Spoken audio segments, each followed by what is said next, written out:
Yo tout le monde, aujourd'hui je suis en featuring avec ma bouteille de thé. Coucou. Pour attaquer cette FAQ, comme prévu, je vous l'avais annoncé dans ma dernière vidéo. Merci à tous d'avoir posé des questions, ça fait très plaisir, il y a eu beaucoup de questions très intéressantes. Il y en a certains qui m'ont posé en fait des blocs de questions, donc voilà, vraiment merci à tous d'avoir participé. Je pense faire une vidéo tous les 100 abonnés, donc voilà, cette première FAQ c'est pour fêter les plus 100 abonnés sur ma chaîne. Donc voilà, j'espère que les réponses que je vais apporter à vos questions vont vous aider. Pour ceux auxquels je n'aurais pas répondu, ne vous en faites pas, je les garde sous le coude et je les rebalance à la prochaine FAQ. Donc voilà pour les précisions, on peut commencer. Première question de Adam qui est tout nouveau sur la chaîne, ça fait plaisir d'ailleurs, merci à toi. Alors il m'a posé plusieurs questions dans son commentaire, donc je vais répondre une par une. Donc tout d'abord, quel est ton film d'animation préféré? Même s'il y en a énormément que j'adore, ça restera Le Voyage de Chihiro. C'est pour moi le meilleur film de Ghibli, il m'a énormément marqué. Pour moi il est juste magnifique ce film. Ensuite tu me poses la question, comment apprendre tous les kanji? Alors j'imagine que tu allais voir ma vidéo sur les 5 conseils pour apprendre le japonais par soi-même. Pour les kanji, c'est très long, ça prend des années. Même un japonais ne connaît pas tous les kanji, mais en tout cas tous les kanji couramment utilisés. Pour vraiment tous les apprendre, je pense qu'il faut vraiment vivre ici ou avoir passé énormément de temps au Japon, parce qu'il y a des mots, il y a du vocabulaire que vraiment tu n'apprends que en passant du temps dans le pays. Les horaires de travail sont-ils chargés au Japon? Alors ça dépend quel travail tu fais, mais au Japon c'est normal de faire des heures supplémentaires, hein, c'est pas du tout un truc de fou, c'est vraiment normal d'en faire. Du coup les horaires sont très chargés et il y a très peu de vacances comme vous le savez. Aimes-tu Tokyo? Ah, c'est une question que j'aime ça. Alors Tokyo je déteste. Ah! Alors pourquoi je déteste Tokyo? J'y suis allée seulement 2 fois, mais ça m'a suffi, c'est trop grand, il y a trop de gens, c'est trop. Pour moi le Kansai c'est plus à échelle humaine en fait, Osaka, même Kobe, voilà, moi je suis Kansai for life, donc me parlez pas de Tokyo parce que j'ai fait une crise urticaire. Tu as passé ton bac de japonais. Alors moi j'ai pas fait l'option japonais au lycée, hein. Je viens d'un lycée de campagne, donc il n'y avait pas l'option japonais et je l'ai pas prise non plus par le CLED, hein. Moi j'ai appris entièrement le japonais toute seule, donc non, je sais pas comment ça se passe le bac de japonais, je suis désolée, je vais pas pouvoir répondre à ta question. Si on a qui ont passé le bac japonais, n'hésitez pas à mettre en commentaire, que ça pourrait éclairer Adam, et puis voilà, ce serait sympa. Pourquoi la vie? Alors pourquoi la vie? 42 n'est pas une option, joker. Question suivante. Lily qui me demande, regardes-tu des animés? Si oui, quel genre? Alors ça va être bizarre ma réponse, mais avant de vivre au Japon j'étais très animé, très manga, je regardais, je lisais que ça, donc j'étais à fond dans One Piece, Naruto, Bleach, Aichi 21, Kuroshitsuji, Digreman aussi j'étais fan. Et paradoxe, hein, parce que je suis dans le pays parfait, hein, pour compléter mes collections de mangas et regarder des animés à gogo, mais depuis que je vis au Japon je ne suis plus que One Piece, hein. Pour moi c'est le manga parfait. Je suis très animée d'action, de baston, d'aventure. Je suis pas du tout les animés d'histoire d'amour, romance et tout. Pourtant je suis une très grande romantique dans la vraie vie, mais je sais pas, je préfère vraiment les trucs de baston, d'aventure, mais avec quand même de l'émotion, hein, parce que voilà, je suis pas un cœur de pierre non plus. Et pour moi, One Piece remplit tous ces critères. C'est émouvant, c'est passionnant parce qu'il y a de l'action, de l'aventure, c'est drôle. Pour moi, c'est l'animé parfait. Peux-tu nous dire comment se sont passés tes premiers mots au Japon? Vie quotidienne, contact avec les gens, langue, climat, typhon, etc. J'aime bien, il y a juste le typhon qui est en mode précis. Alors les tout premiers mois se sont très bien passé parce que j'étais encore dans le mode ça y est, j'ai réalisé mon rêve, j'étais encore dans l'euphorie en fait. J'étais comme un poisson dans l'eau. Quand je suis arrivée j'avais déjà le niveau N2 du JLPT, j'ai passé mon N1 que j'ai eu 2 mois plus tard. Donc voilà, en étant bilingue, au niveau de la langue, il n'y a pas de problème non plus. Contact avec les gens, à ce moment-là, pareil, hein, je venais d'arriver, voilà, c'est tout nouveau. Ça allait bien. Franchement, les premiers mois, c'était très bien. Par contre, les typhons, c'est très chiant. Moi qui supporte pas du tout la chaleur, alors si en plus, il y a une pluie torrentielle et du vent qui fait voler les bœufs, c'est pas un temps pour aller à la pétanque. Du coup, voilà, niveau climat, c'est un peu relou avec l'été ultra chaud humide. Mais bon, on essaye de s'y faire. Question de Morgane qui me demande, as-tu trouvé du travail rapidement en arrivant au Japon? Aujourd'hui, que fais-tu exactement? Étant encore étudiante, hein, j'ai pas postulé pour du travail, visa travail, tout ça. Moi, les seuls travails que je fais, c'est des petits travails étudiants. N'ayant absolument aucun problème de langue, j'ai jamais trouvé de difficulté, hein, pour en avoir en fait. Donc voilà. Et que fais-tu exactement? Je fais exactement une formation de vidéaste à Osaka. Du coup, voilà, vous comprenez. un peu mieux mon projet YouTube.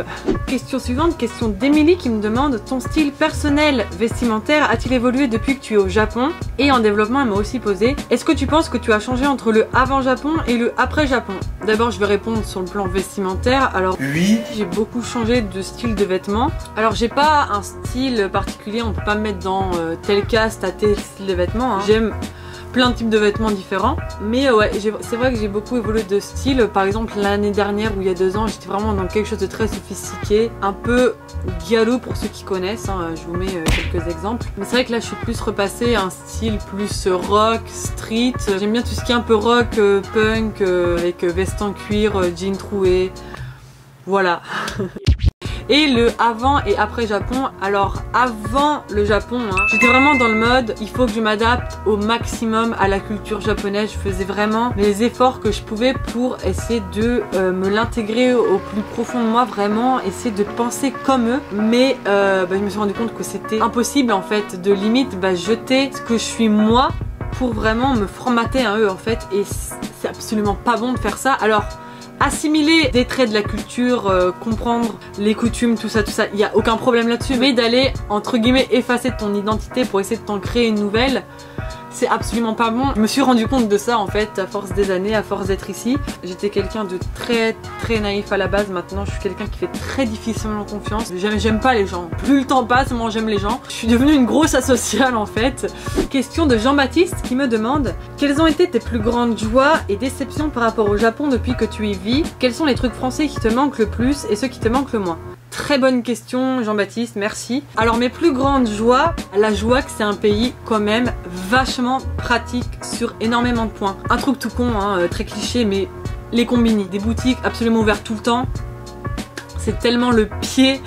Et aussi, pour ceux qui ne connaissent pas, on a aussi une boutique qui s'appelle le Don Quijote et ce sont des magasins qui vendent absolument tout et les prix sont vraiment corrects. Vraiment le plan pratique de ce pays, c'est vraiment c'est une grande joie au quotidien, franchement, ça change la vie. Et les déceptions, alors je vais sortir les gros mots, c'est clairement le racisme. Je pensais pas à avoir autant à faire à ça au quotidien. Quand j'ai commencé à réaliser ça, j'ai commencé aussi à réaliser que de toute façon, hein, quoi que je fasse, hein, je serai l'étrangère. Les comportements racistes, donc par exemple, ça peut paraître con, ça peut paraître rien, mais dans un train, tu t'assois à côté de quelqu'un, la personne te dévisage pour aller changer de place et s'asseoir à côté d'un japonais par exemple. Les réflexions complètement racistes dans la rue, hein, ça arrive parce que avec un faciès comme ça, forcément on n'imagine pas que tu parles japonais, donc des fois voilà, ça y va. Et aussi les nombreux clichés vraiment dégradants, hein, vraiment sur les étrangers en général, pas seulement les Français, hein. Il y a vraiment des fois des choses, c'est très limite. Voilà, j'ai été profondément choquée la toute première fois que ça m'est arrivé. Là je vais parler d'un truc sérieux vraiment, le racisme, on se rend pas compte de ce que c'est quand on l'a pas vécu, vraiment c'est très douloureux, surtout pour quelqu'un comme moi qui est vraiment venu par passion et par amour du pays, c'est dur, c'est très dur. Après évidemment, tout le monde n'est pas comme ça, tous les japonais ne sont pas racistes, hein. Je n'ai jamais dit ça et je ne le pense pas non plus. Mon copain lui-même est japonais mais je vous avoue qu'il a absolument pas la mentalité des japonais, c'est assez drôle. Voilà, ça a été mes grosses déceptions. Et ce qui me manque en France, alors évidemment ma famille, mes amis, hein, c'est normal, ça me manque, mais aussi beaucoup la bouffe. Même si j'adore la bouffe japonaise, mais absolument la bouffe française quoi. Déjà le fromage ici c'est hors de prix, mais moi surtout je suis très sucrée. Et moi le rayon gâteau de France, mais je m'en mords les doigts. Parce qu'ici on n'a pas de BN. Alors les pokis c'est bon, tout ce que vous voulez, mais il n'y a pas de BN quoi. Il n'y a pas de BN, il n'y a pas de napolitain, il n'y a pas de pépito, il n'y a pas de...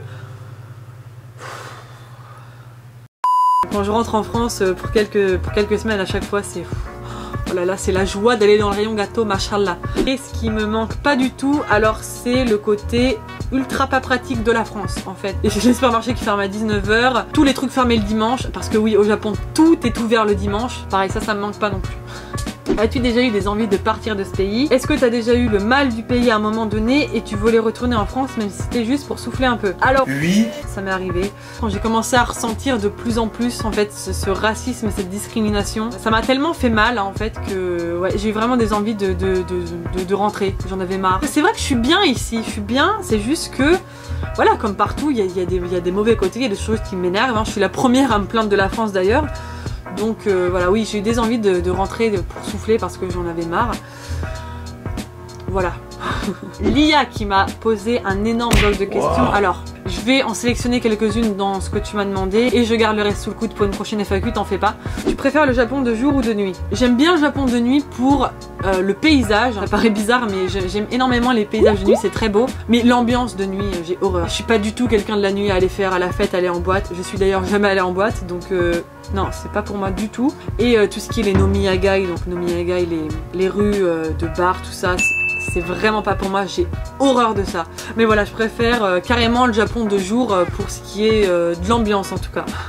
Est-ce qu'il se vend toujours en été des annuaires de maisons prétendues hantées en livres de voyage? Alors oui, il y a toujours des espèces de guides avec ce qu'on appelle des shinrei spotto, donc les spots de fantômes en fait. Et oui, t'as des petites listes d'endroits où soi-disant il y a des trucs bizarres qui se passent, des gens qui auraient vu des fantômes, tout ça. Je regarde énormément d'émissions là-dessus parce que l'été au Japon c'est la saison des histoires d'horreur. Parce que au Japon, vous savez pas savoir qu'il fait ultra chaud l'été.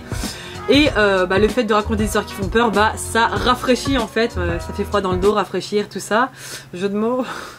En août, il y a ce qu'on appelle le Obon, donc la fête des morts, donc voilà, on est dans l'ambiance. Mais j'essaierai d'en acheter un, tiens, j'en ai jamais acheté. Et j'aimerais bien y aller aussi, parce que j'y crois pas mal à ces choses-là. Question 2, Faya qui me demande, quand vas-tu enlever ton masque ?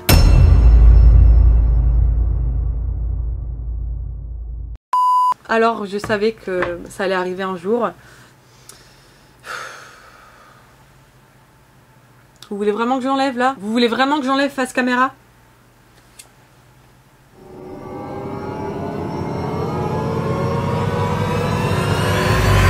Bruh.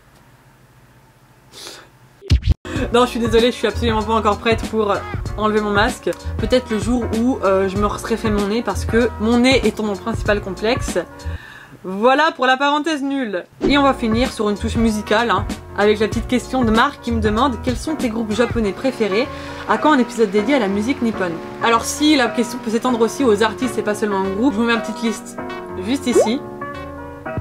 Et un épisode dédié à la musique nippone, pourquoi pas, à venir. J'aime énormément la musique, j'écoute vraiment de tout, mais vraiment de tous les genres. J'écoute aussi bien du rap que de la K-pop, que du rock, que du métal, vraiment j'écoute de tout, de tout, de tout. J'aime énormément la musique. À venir prochainement une vidéo sur ce sujet, ce serait le bienvenu. Voilà pour cette FAQ, j'espère qu'elle vous aura plu. Merci à tous d'avoir regardé cette vidéo jusqu'au bout. Je vous dis à la semaine prochaine pour une toute nouvelle vidéo. J'en ai 2 de prévues déjà, dont une en extérieur. D'ici là, portez-vous bien. La bonne bise!